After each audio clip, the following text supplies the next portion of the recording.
As you get older, things become a little bit more difficult. Like you find yourself relearning tricks that you used to do back in the day like nothing. Things get a little harder, especially after you've broken every bone in your body. It's hard to stop. You do anything to try and ride as long as possible. Like I'll be 44 next month. Yeah, I might not be doing the fanciest, newest tricks. You know, nowadays, anything over 6 stairs and my ankles and my wrists are just telling me, Yeah, I don't think so. The hell with that. like you find yourself waking up with odd pains even when you haven't ridden for like a couple weeks. My ankles like flare up every now and then. That's just part of the deal of all that great stuff that comes along with learning new tricks. I've never been trying to be a pro. It's just something I always just enjoy doing. You know, after taking a month off, I had a real hard time getting back in the flow. Like I had to relearn 180s and certain grinds I like to do, like kind of your basic stuff. I tried to follow up the next week, and when I went back to try a Field of Smith, I ended up just pulling my back. I just pulled something.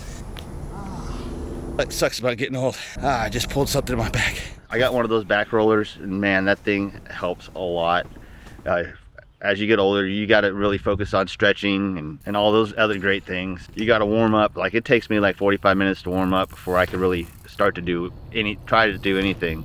But we do what we can to keep up with what we like to do. It's gonna suck, I know, in about 10, 15 more years.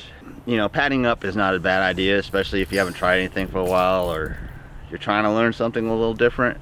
And then I decided, you know what, I've been riding 4 pegs for like the last 7 years, so I decided to take the other pegs off the other side because I miss doing sprocket tricks. But with these newer chains, I'm kind of sketchy because I used to have this Japanese chain that was thinner and lighter.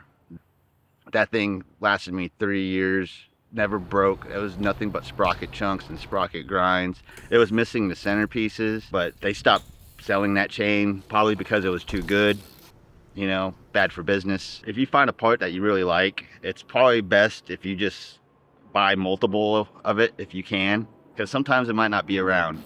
Yeah, the great thing about BMXing, skateboarding and all that is just going out and seeing how far you can push yourself. It's self-gratification. That, and it's kind of like therapy. It clears your head. I'll take it.